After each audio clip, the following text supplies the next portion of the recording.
Buenas tardes a todos, ¿cómo están? Estamos presentando una nueva emisión de Estrategia y Liderazgo. Mi nombre es Horacio Ferraro, director de ISUTIC, y nos acompaña Gustavo Pícola, coach ejecutivo. ¿Cómo estás, Gustavo?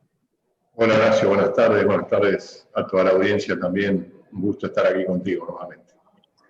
Bueno, muchas gracias, Gustavo, por tu presentación. Hoy vamos a tratar un tema que tiene que ver justamente con la actividad económica, el comercio, las expectativas hacia el 2021. Para lo cual hemos convocado a Mauricio La Rosa, él es gerente general de CCR de Paraguay. Buenas tardes, Mauricio, ¿cómo estás? Horacio, Gustavo, ¿cómo le va? Bueno, siempre un placer compartir con ustedes un programa más. Veo que el mercado cada vez se vuelve más dinámico, así que bueno, estamos acá a las órdenes y atentos para ir conversando e ir debatiendo de estos temas que están bastante movidos e interesantes. Bueno, muchas gracias, Mauricio, por estar con nosotros. Siempre es bueno tener un panorama de la actividad económica, cómo se desarrolla el comercio, y porque nos afecta, es algo que nos afecta a todos y además, bueno, en este proceso que estamos viviendo durante este año, ¿no? Quisiéramos conocer un poco sobre la situación de la canasta de consumo, o sea, cómo se encuentra actualmente y cuál es su impacto sobre la coyuntura actual. Bueno, nosotros justamente ahora, es más, en particular el día de hoy, así que esta es información no solo en exclusiva, sino que la terminamos de procesar hoy a la mañana. Cerramos la información al mes de septiembre, una canasta que viene un tanto golpeada. Nosotros habíamos compartido programas anteriores donde hablamos que si bien el 2019 había sido un año complicado, principalmente en esos meses entre abril, mayo, junio, julio y agosto, habían sido 5 meses complicados, había recuperado el volumen y la facturación de los negocios en enero y febrero de este año. Entró la cuarentena, se empezó a restringir un tanto el consumo y a partir de mayo la canasta entró en un barranco de caída, arrancó con un 3%, siguió con un 4 o 5% entre julio y agosto y septiembre vuelve a tener una caída en promedio del 5%, es decir, este porcentaje bastante importante y fuerte que se está dando ya en el último trimestre, bien digo, de este año, inclusive comparando con un trimestre del año pasado de mismo periodo, para comparar, digamos, lo mismo con lo mismo, que ya había caído entre 3 y 7%, es decir, a un trimestre complicado del 3 y 7 del 2019, se suma una caída en promedio de 5% de estos 3 meses, lo cual habla de 2 caídas consecutivas bastante considerable y bastante importante. Un punto que nos pareció no menor a citar es que cuando uno estudia el comportamiento entre lo que pasa en el canal moderno, los supermercados, tiendas de cercanía, el canal un poquito escáner, y lo compara contra el canal tradicional referido a despensa y autoservicios, vemos que hay, digamos, si bien ambos están perdiendo volumen y están perdiendo facturación en consecuencia, el canal tradicional sigue una tendencia de caída entre 4 y 5% de acuerdo al promedio global que hablábamos, pero las cadenas de supermercados están viéndose afectadas entre un 7 y un 10%, ¿verdad? Puntualmente con 10% es la caída más fuerte que experimenta este año el canal supermercados en septiembre, un movimiento, digamos, en negativo, un impacto muy, muy fuerte, más aún teniendo en cuenta que el año pasado, entre agosto y diciembre, los supermercados habían recuperado volumen. Me acuerdo que el año pasado, entre agosto y septiembre, estaban entre un 4 y un 5% por encima, luego tuvieron un pico casi hasta el 12% cuando llegamos a finales de año, habían recuperado muy bien volumen entre marzo y abril de este año, entre 3 y 15%, con el famoso estoqueo que habíamos comentado nosotros cuando empezó la cuarentena, y bueno, y a partir de mayo se flexibiliza la cuarentena, volvemos, digamos, a una rutina semi-normal, con un poco más de libertades, pero bueno, en modo COVID.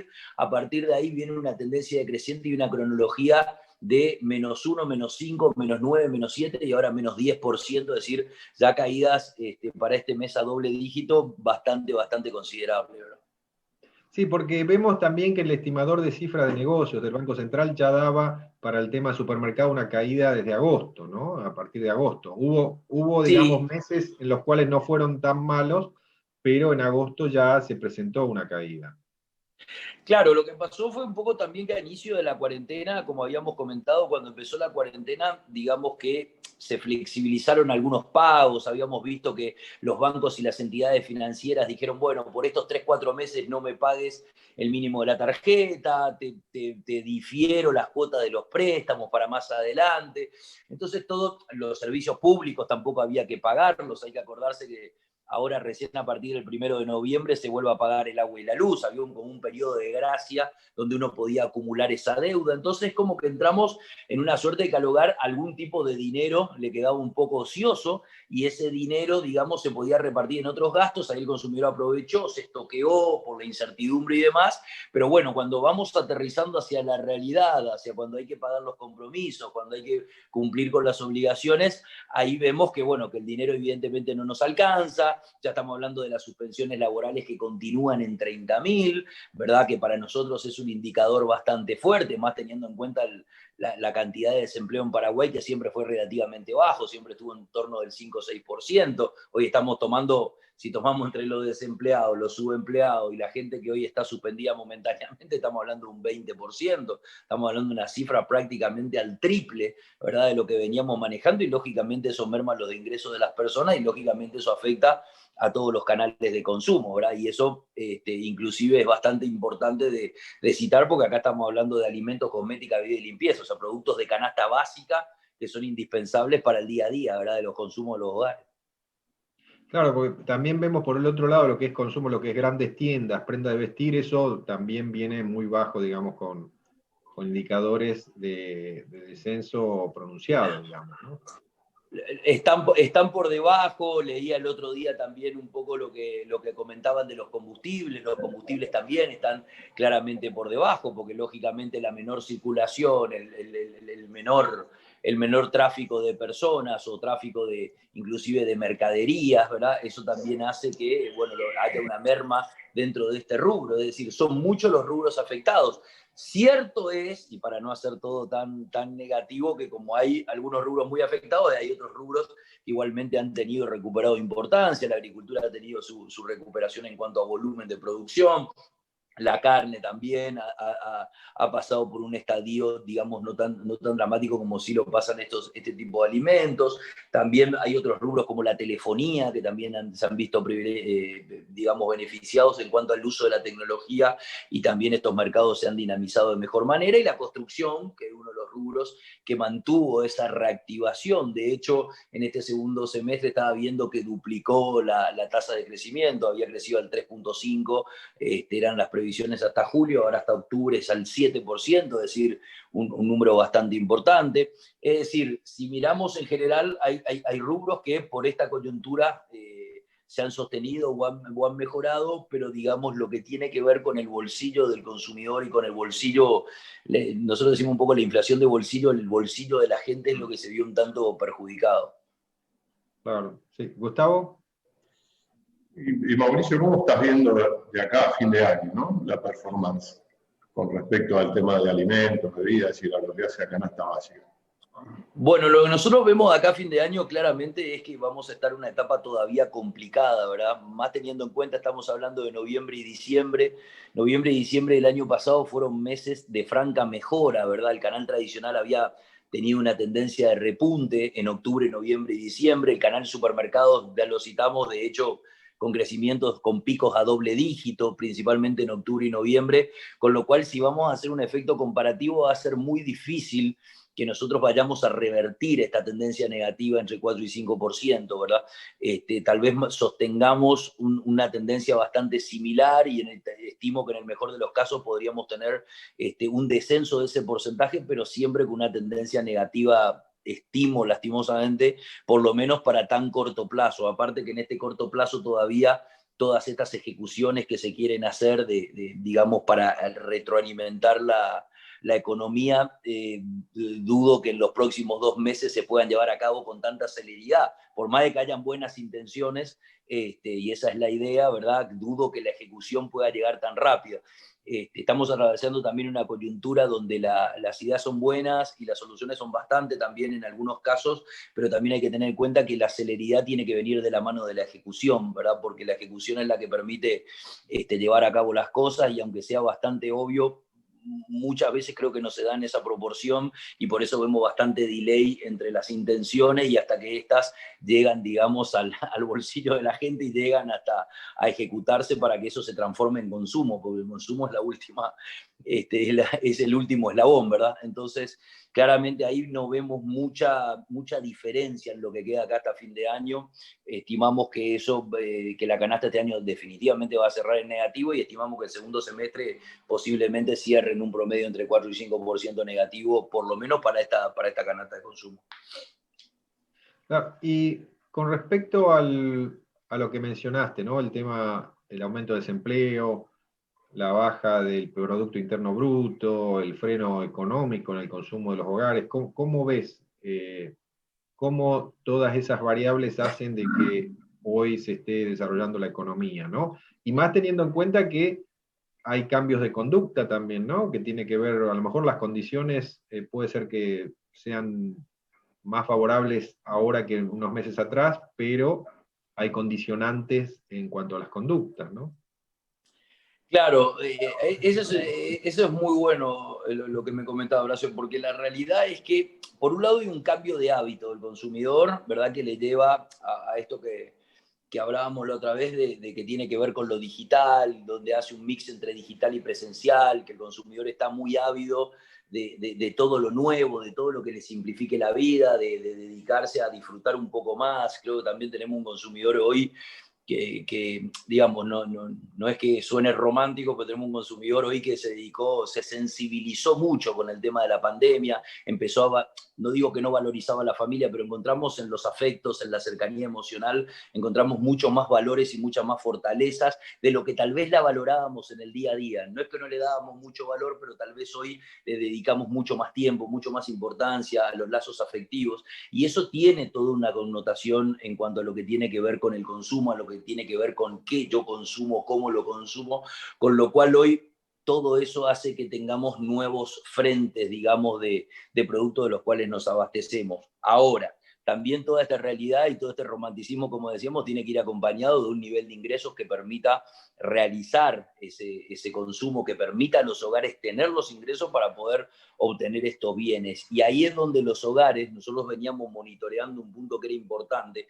Nosotros estábamos viendo en el último tiempo que los hogares crecían en los aportantes por hogar. O sea, siempre había una persona o 0.5 que nos daban promedio en los hogares como más aportantes del hogar. Personas que salían, hacían alguna changa, si se permite la palabra, o algún trabajo ocasional, ¿verdad? Que le permitía un ingreso extra. Y ese ingreso extra, aunque no sea una remuneración básica o de salario básico, permitía mejorar el ingreso del hogar y de esta manera, o complementarlo, y de esta manera poder conseguir los insumos y sostener su nivel de vida. Hoy, lastimosamente, el desempleo justamente atacó este punto principal, por eso lo citamos como un eje muy importante. Creemos nosotros que luego de la salud, que por supuesto es lo primordial, el empleo fue el gran perjudicado, y es el primer perjudicado, y es el que atenta directamente contra todos los consumos en general, no solamente de la canasta básica. Ahora, ese es el principal flagelo que hoy tenemos y la principal preocupación, porque justamente como la economía no se recupera tan rápido desde el punto de vista de los ingresos, por más de que uno flexibilice o haga flexibilización de rubros o haga flexibilización de que podamos circular, de que podamos salir a comprar, los ingresos pasan por otro lugar, ¿verdad? O sea, yo puedo hoy tener la libertad de ir a todos lados, mañana, Dios quiera, no tengamos que usar más barbijo, estemos compartiendo lo que sea, pero no por eso yo mejoro en mi nivel adquisitivo, no por eso mañana las compañías tienen el oxígeno financiero que precisan, ¿verdad? Todo eso va a requerir de mucho más tiempo de reactivación, y ahí es donde hay que ver en el medio cómo nosotros le damos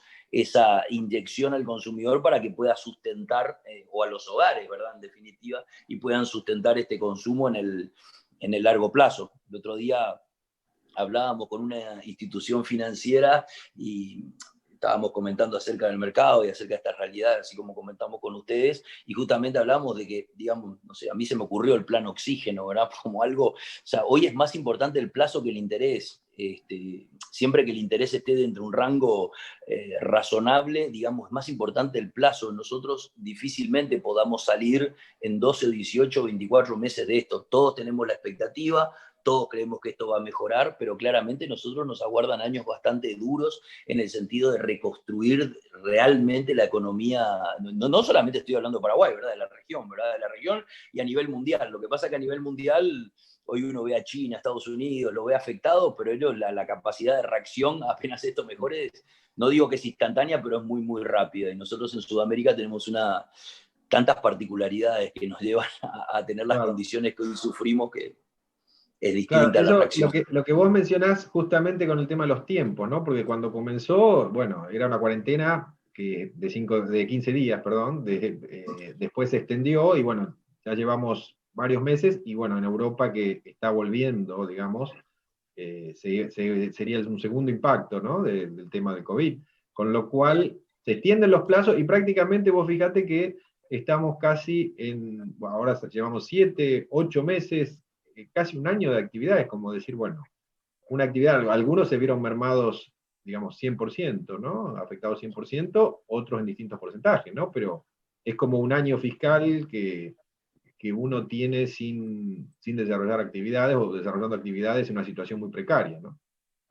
Claro, más que nada con algo que, digamos, no estábamos preparados, ¿no? O sea, Claro. lo peor de esto es la inmediatez, porque o sea, sí, todos, si ante una eventualidad o algo difícil nosotros venimos con cierta prevención, uno puede tomar las medidas necesarias. Acá nos tomó a todos de sorpresa, lastimosamente con pocos planes de contingencia, ¿verdad? Que es lo que generalmente pasa. Entonces, todo esto de la noche a la mañana, que uno deje de facturar, como bien decís, algunos rubros a cero, porque algunos rubros no tuvieron directamente movimiento, y te diría que hasta hoy día hay rubros que, si no están en cero, estarán en 10, 20 o 25%, que tampoco, digamos, eso le ayuda para sustentar el negocio, porque no hay forma matemática muchas veces de sustentarlo, y ustedes en eso son especialistas y saben, pueden hablar mucho mejor que yo. O sea, hay niveles de facturación que no son suficientes, ¿verdad? Entonces todo eso lleva digamos, a un embrollo que es muy difícil de solucionar. Y encima, como bien decía, esto del cada 15, que después ya se tornaba hasta un poco jocoso, ¿verdad? Ya parecía un chiste. Bueno, ahora vienen 15 más, viene un mes más, pero la realidad es que eso habla de una incertidumbre. Y esa incertidumbre tampoco te permite tomar decisiones, ¿verdad? Porque si a todos nos dijeran, miren, gente, hasta diciembre de 2021 esto es un caos y es así. En enero de 2022 cambia y eso es prácticamente palabra santa. Bueno, vamos a tomar todas unas medidas, tomar tasa a largo plazo, contratación a largo plazo, otro tipo de inversiones, pero nadie tiene ni a ciencia cierta, fíjense que ni siquiera la vacuna, o sea, la vacuna que estaba con una realidad absoluta, que primero venía en julio-agosto, que después venía a diciembre, después se habla de marzo, y la verdad es que en concreto no sabemos ni si está la vacuna, ni de dónde va a venir, y no quiero ser tanto pesimista, pero hay que ver el nivel de vacunación, ¿no? En la región se está debatiendo un poco a ver si la gente se va a vacunar. Entonces, ese es otro punto importante, porque si no tenemos un nivel de vacunación profunda, lastimosamente vamos a caer en un problema de que este tema de la pandemia va a continuar, ¿verdad? Entonces, hay muchas aristas que tejer en cuanto a esto, que son las mismas aristas que también el otro día, en otra charla que digamos, hablamos sobre las inversiones, ¿verdad? Nosotros a veces hablamos de la obra pública, hablamos de inversiones del Estado en la agricultura y en la ganadería, perfecto, pero también hay otros frentes que atender, ¿verdad? Y los cuales necesitan inversión, ¿verdad? Y eso de repente se quedan tal vez no suspendidos, pero quedan en el aire, justamente teniendo en cuenta que es tanto los rubros que tienen afectación que a veces tal vez es muy difícil abastecer a todos, ¿verdad? Claro. Sí. ¿Gustavo? Sí, yo te escucho y la verdad que es un poco lo que también veníamos hablando antes, ¿no? Esto es el lastre que deja, ¿no? Y que el lastre que deja no es que se recupera, no es como el mar, que la ola se va para atrás y viene la otra y está todo bien, ¿no? Y además esto de la vacuna, porque en realidad la vida nos ha demostrado que todos son procesos. Los procesos hay que respetarlos, la vacuna tiene un proceso donde si vos me decís a mí, vos te vacunás con la vacuna rusa, yo no me vacuno ni loco con la vacuna rusa. Si no sé lo que me va a dar, capaz que me cura hoy y me mata mañana. Entonces, prefiero ir al coronavirus, porque capaz que zafo, pero con la vacuna no lo sé. Entonces, y después al gobierno, ¿no? Porque después viene atrás el gobierno, porque uno espera las medidas del gobierno para que reactive, pero el gobierno tampoco cobra impuestos, entonces es como un círculo vicioso donde es difícil por dónde volver a arrancar. ¿De dónde viene la reactivación? Si te agarra la segunda ola como en Europa, ahí te quiero ver. Y la pregunta que te quería hacer es, ¿a dónde ves que el gobierno debería apoyar, a qué actividades son las que debería fomentar desde tu óptica para reactivar la economía en el corto o en el mediano plazo? Bueno, yo creo que fuera de la... Vamos a sacar primero lo básico que tiene que ver evidentemente con la salud, ¿verdad? Vamos a excluir lo que tiene que ver claramente con salud y también con todo el aporte que se hace a educación o todo ese tipo de servicios básicos y esenciales que desde ya tienen que estar siempre. Con respecto al resto, yo creo que la inversión del gobierno tiene que empezar a ir mucho más de base y mucho más fuerte. Nosotros hemos crecido mucho como país de la mano de la inversión privada. Esa es una gran realidad. No es una crítica, es una realidad. ¿Verdad? Eso se puede comprobar. Entonces, en algún momento también necesitamos ese rol protagónico y por lo menos en estos momentos más difíciles que vaya de apoyo diversificado, ¿verdad? Así como se apoya a la construcción, al campo, también hay que apoyar a las pymes. No nos acordemos que tenemos un grupo de pymes que hacen el 70% de la fuerza laboral. 70% de la fuerza laboral. Ese 70% de la fuerza laboral es la que nos lleva no solamente a seguir empujando al país, sino que todo lo que hablamos de consumo y todo lo que hablamos anteriormente tienen que ver con eso, ¿verdad?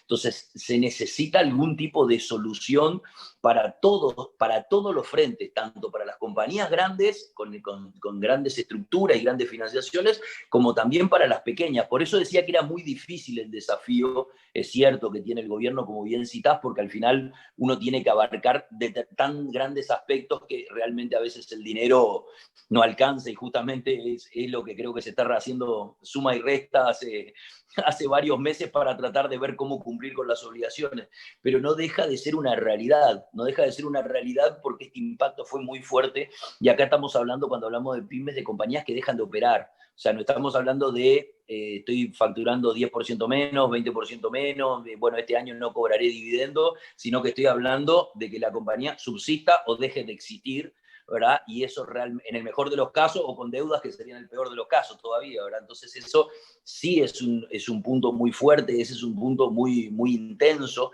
que hay que tenerlo muy en cuenta, ¿verdad? Entonces ahí esos planes, como yo les decía al inicio, tienen que venir a muy, muy largo plazo, porque esa recuperación va a ser lenta, va a ser en algunos casos entre estática, un poco activa, y bueno, y todo eso necesita larguísimo plazo o el más largo plazo posible. No soy especialista para saber cuántos años sería, pero lo que sí estoy seguro es que tenemos que hablar de años, no de meses, para que esto vuelva a engranar y volvamos a entrar en esa ola y en esa dinámica. Y tocando otro punto, perdón, pero también te quería preguntar, que me pareció muy interesante, Gustavo, lo que nos decías, en el tema de la vacuna, a mí un tema que me recontra preocupa, fuera del origen, porque también el origen, a veces es más debatido o menos, porque nosotros también estamos más acostumbrados a conexiones con otros países, es lo que tiene que ver con el tratamiento. O sea, ni siquiera está estandarizado el tratamiento, ¿verdad? O sea, el tratamiento, digamos, estandarizado entre países, el tratamiento es clave, ¿verdad? Porque al fin y al cabo uno puede tener la vacuna y también puede tener la enfermedad, ¿verdad? Entonces, claramente lo que va a terminar por lo menos apartando mucho es el tratamiento y todavía como que no estamos tan de acuerdo entre todos los países para seguir un protocolo similar, ¿verdad? Entonces, hay varias interrogantes todavía sobre esto, lo que citabas, este rebrote en Europa, que había sido, no era un rebrote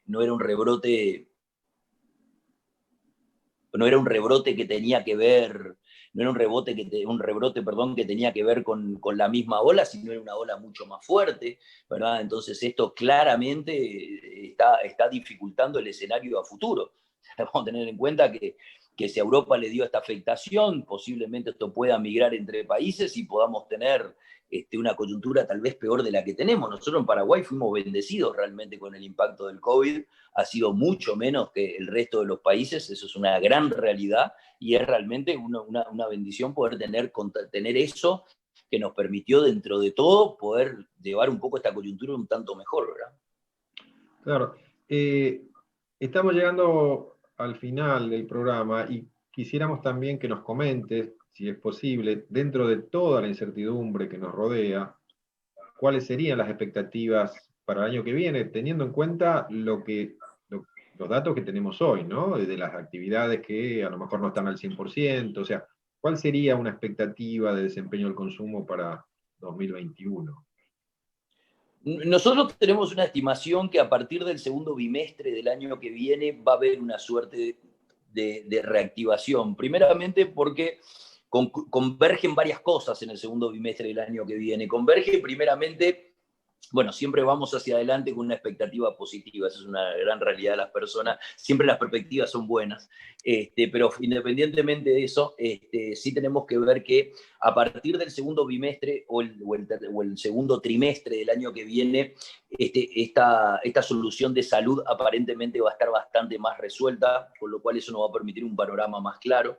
Independientemente de eso, vamos a estar empezando las comparaciones, aunque no sean lo mejor, porque a veces las comparaciones son odiosas, pero nos vamos a comparar contra trimestres que han sido de caída y han sido bastante drásticos e incluso acompañados por 2 años de mismas caídas, con lo cual tendencialmente los mercados tendrían que a poco ir reactivándose. Los rubros que no han estado activos y que se empiezan a activar ahora y que con la coyuntura del verano se vuelven a reactivar, teniendo en cuenta que ahora cada vez la apertura va siendo mayor, también empezaría a dar un mayor empleo a las personas desde ese lugar y eso debiera también reactivar un poco el consumo. Ni hablar de las aperturas de frontera, tenemos que tener en cuenta que se acaba de abrir Ciudad del Este, creo, si no me equivoco, haber visto que está el 30-40% del movimiento normal y estiman que para fin de año ya estaría el 70%. Eso quiere decir que entre marzo y abril del año que viene tal vez estén en unos niveles bastante más parecidos a lo que era antes de la pandemia. Eso tiene que provocar un impacto versus un segundo trimestre de este año que fue realmente a cero, bastante nefasto.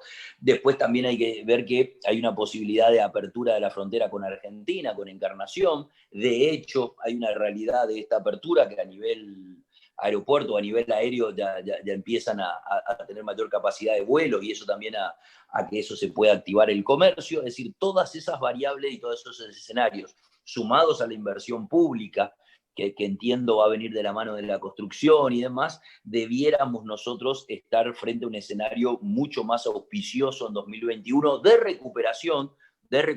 Yo no sé si la palabra es crecimiento, para mí la palabra crecimiento es cuando yo estoy por encima de un par de años para atrás, la palabra recupero es que venía de 2 años complicados y empiezo a cambiar el efecto de la tendencia, pero sí con una perspectiva mucho mejor de la que hemos vivido en los últimos 3-4 meses, que realmente fueron meses bastante complicados. Con lo cual, en conclusión, digamos, somos bastante optimistas que a partir de marzo y abril podamos estar frente a un consumo más recuperado y en general frente a una normalidad que no sé si va a ser la misma, no sé si seguiremos con barbijo, pero sí claramente, o esto es bastante, pensamos bastante importante de ver que se van a recuperar los mercados. Claro, o sea, digamos, un año de recuperación y de tendencia. A lo mejor no llegar a los niveles de expectativa que teníamos, pero sí a una tendencia positiva, digamos. Pero sí una tendencia positiva y por supuesto las variables macroeconómicas así lo reafirman, ¿verdad? Se está previendo una inflación en el entorno del 1-2%, se está previendo un efecto rebote del PIB de prácticamente entre 5 y 6%, el mejor de la región. Es decir, hay muchos factores que alientan estos datos, tanto macro como microeconómicos, ¿verdad? Entonces creemos que todo eso nos va a dar un 2021 mucho más auspicioso de lo que fue el 2020. Bueno, Mauricio, hemos llegado al final. Te agradecemos mucho por compartir con nosotros el programa. Nos han dado un panorama bien amplio, como siempre, y bueno, y esperamos contar contigo en el futuro para que nos comentes cómo evoluciona la economía y el comercio. Bueno, muchas gracias a ambos. La verdad que siempre es un privilegio estar con ustedes, un gusto compartir, y bueno, esperemos que en los próximos bloques podamos estar brindando por un mejor futuro con salud y una recuperación económica. Así esperamos. Muchas gracias, Mauricio. Y muchas gracias, Gustavo, también. Gracias. Y a nuestra audiencia le decimos hasta el próximo programa. Muchas gracias.